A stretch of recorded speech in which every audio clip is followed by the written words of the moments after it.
In the top stories, reopening of the borders will reunite families and bring an even greater sense of normalcy back to St. Kitts and Nevis, says Prime Minister Harris. Second person charged for breaching COVID-19 quarantine in Grenada. And Australia children as young as 10 are still being incarcerated.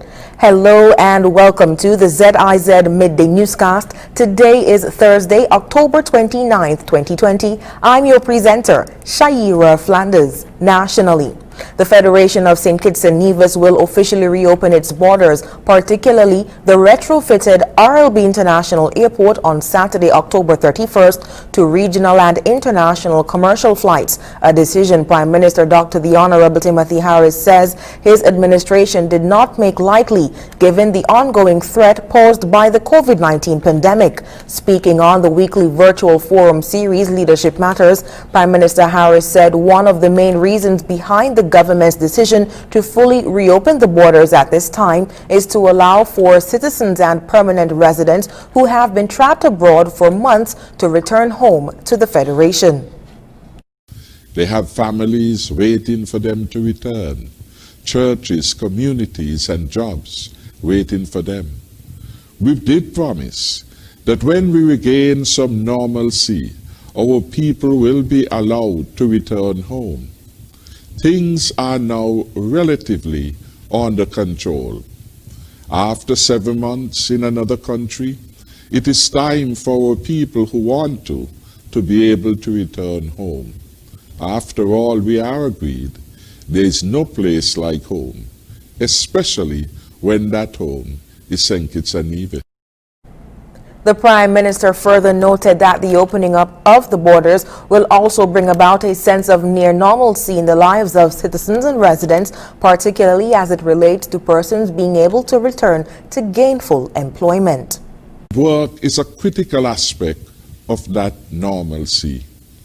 When COVID-19 struck just over 7 months ago, over 26,000 jobs were available in St. Kitts and Nevis, the highest number in history. Some people held more than 2 jobs, and I want to commend their industry and willingness to work. For them, it is no longer the same. People need the self-worth, the routine, the stability and income that a job provides, a reason to get up, and something to look forward to do.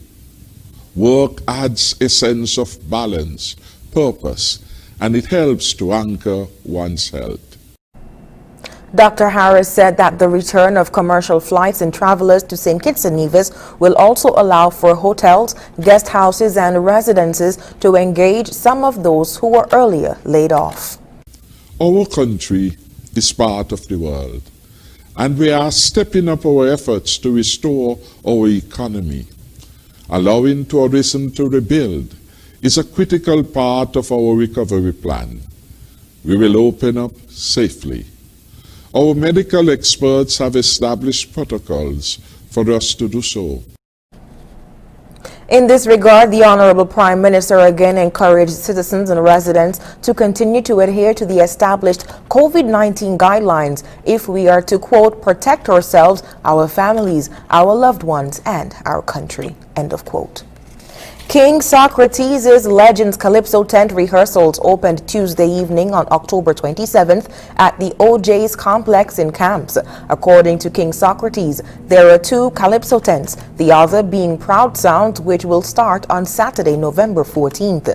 He said there are 17 Calypsonians in his tent, and they are hoping to utilize the Carnival City where it can be better managed. He said having the events at a location where tickets can be sold ahead of time would allow for the task force to monitor attending patrons if there is a need for contact tracing in light of the COVID-19 pandemic. King Socrates noted, quote, if there is a number set by the NEOC that this is our cutoff limit for persons attending, we will have to be governed by the protocols, end quote. During the rehearsal, the Development Bank of St. Kitts and Nevis proved once again that they are committed to assisting as a platinum sponsor of King Socrates' Legends Calypso tent. A representative of the bank presented King Socrates with a check in the sum of $10,000. The Legends Calypso tent is a traditional event that is usually held to showcase the talent of Calypsonians ahead of the major competitions during the Christmas and Carnival season each year. And in other news, as we wrap up this segment, on Sunday, St. Peter's FC suffered a major 5-1 defeat to St. Paul's FC at the Warner Park. Andre Huey has the details. Keith Roy Freeman and the SL Horsford St. Paul's FC destroyed St. Peter's FC 5-1 in SKNFA Premier League action on Sunday. Freeman scored a hat-trick, including a stunner from over 20 yards out, which is sure contender for goal of the season. Al Edwards, LaShawn Dixon, and Al Richards provided live commentary on the Premier League Live broadcast, brought to you by SK Newsline and Voice of the Caribbean Radio, in association with the SKNFA. Dan White tried to go forward. Long ball to Freeman. Freeman gets it. Freeman snap it over. It's Freeman in the goal!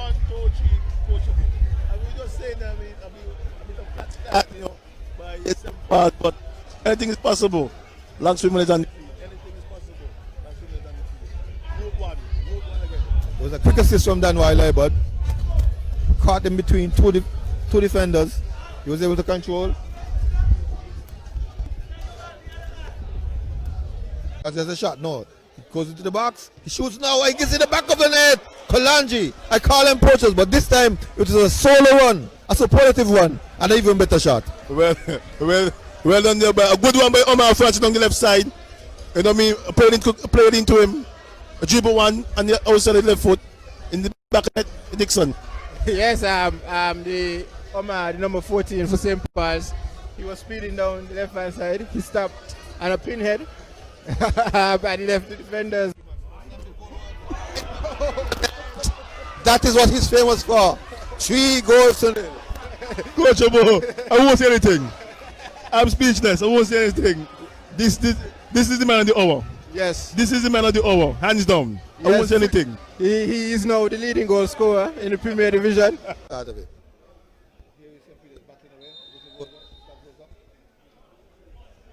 Oh, a penalty. Kwan steps up. Kwan comes in, kicks it to the right, the other side, in the back of the net. Good shot. Goes to the near post. This time Freeman comes there, knocks it over, and the ball in the back of the net. I'm a prophet, Al. Coach Obo say I'm a prophet. And Manny Clark again. Manny Clark back in the net again. Right and selfie kick. Manny Clark. Look at my Freeman. Manny Clark again. Game before, a cross by Aiden nose. Freeman flick on, Manny Clark again. Same thing. We also easy. 1, 2, 3, Coach Obo. That's Battling Back away. to 1. Freeman. Oh, this penalty. no doubt about it. No doubt about it. Shot in the back of the net. A hat trick. Hat trick. It was too clear. That's the golden boot race. Goal scorers for St. Paul's, Keith Roy Freeman, as we said, scored a hat-trick in the 15th, 53rd and the first minute of stoppage time from the penalty spot. Kalonji Clark in the 31st minute and Malik Clark in the 74th minute. Taekwon Tyrrell scored a penalty for St. Peter's in the 58th minute. In the evening's other match, Hobson Enterprises Garden Hotspurs drew 2-2 with Elko Limited Security Forces, a good result for the latter as they battle relegation. Goal scorers for Security Forces, Omari Piggott in the 3rd minute and Lesber Jeffries in the 61st minute. Omari Piggott scored an own goal in favor of Spurs in the 12th minute, and DeAndre Challenger scored the second in the 24th minute. Damian John of Security Forces was sent off in the 40th minute with a straight red card for violent conduct. On the regional scene, police have arrested and charged a second individual for breach of the quarantine COVID-19 regulations, which is one of the 2 pieces of regulations activated as part of measures to control and contain the spread of COVID-19 in Grenada.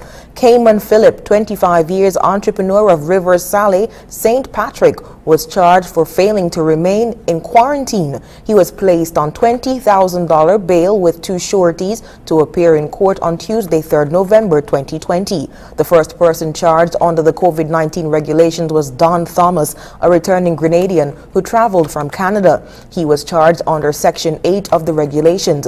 That section says, quote, "where the result of a test under sub-regulation 6 6B is positive until a health officer determines that the person is free from infection with SARS-CoV-2 or COVID-19. The person shall submit himself or herself to a place of observation and isolation at his or her expense. End of quote.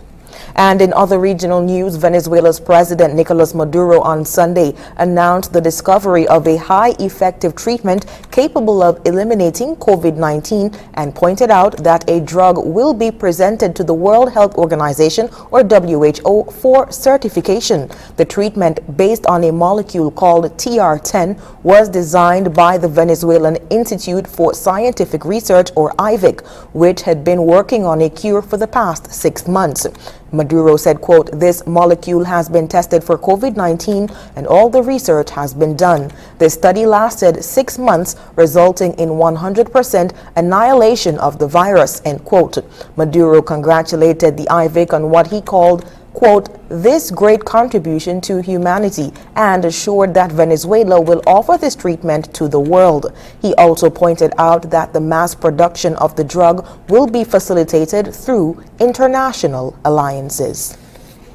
We now move on to news on the international scene. Australia is under pressure to raise the age of criminal responsibility from 10 years to 14. It has long been criticized by human rights groups for having one of the lowest age limits for criminal responsibility in the world.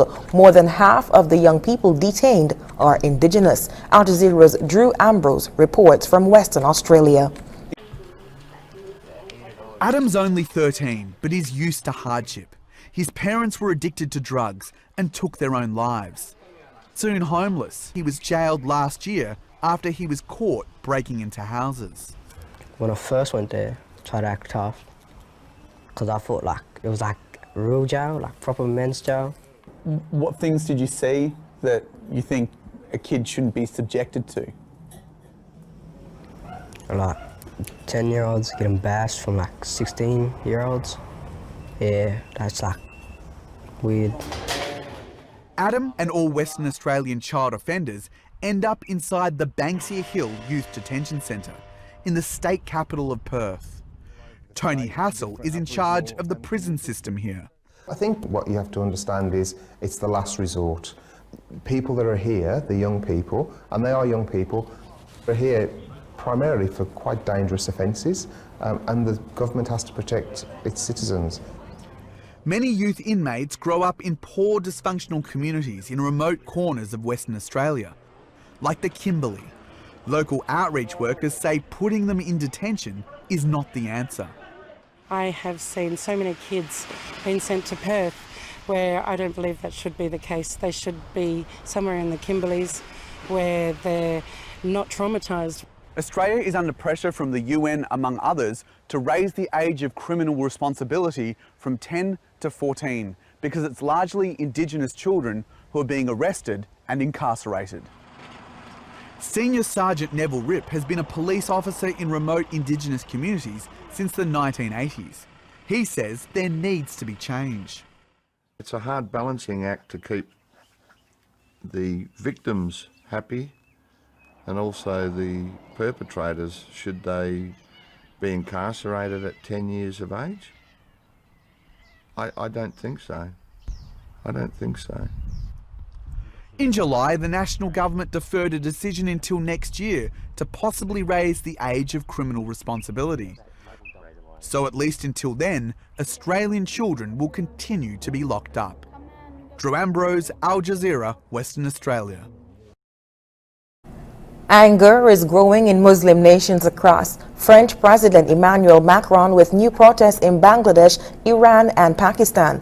This comes after Macron promised to crack down on what he called radical Islam and defended the right to mock religion. Al Jazeera's Alexia O'Brien reports. In various cities from Mumbai to Mogadishu, they came to stand up for their religion and the man they believe brought them the word of God. We are protesting against the French president who insulted our Prophet Muhammad.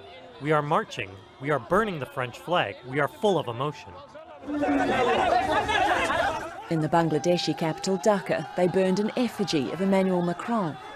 The anger was sparked by the French president's recent comments, claiming Islam is a religion in crisis, vowing to crack down on what he called separatism and defending the publishing of cartoons of the Prophet Muhammad. Now France has become a hated nation in the Islamic world.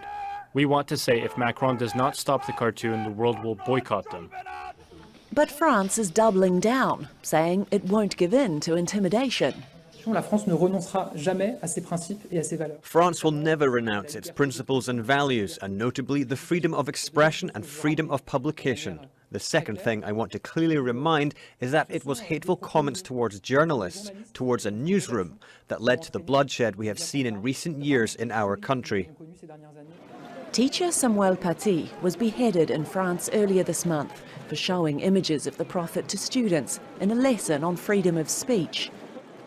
Following the murder and memorial service hailing the teacher as a hero, Macron said France would not give up its cartoons. He's up for re-election in 2 years. Many see the rhetoric as slanted towards a domestic audience, vying for right-wing votes. But Muslim leaders say it's hate speech.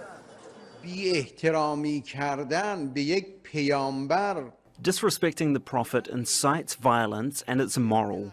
Westerners must understand that all Muslims love the Prophet. Insulting the Prophet means insulting Muslims and all prophets. Also feeling insulted is Turkey's President Recep Tayyip Erdogan. He's the latest target of French magazine Charlie Hebdo, which has a cartoon mocking him on its front page. The magazine originally published cartoons of the Prophet in 2015, prompting an attack on its office in which 12 people were killed. Erdogan says the magazine is trying to spread racism and hatred and is threatening legal action. France and Europe in general do not deserve the vicious, provocative, ugly, hateful policies of Macron and those who share the same mentality. We ask those who use anti-Muslim and Turkish hostility to cover up their failures in their domestic politics to lay their dirty hands off our sacred values.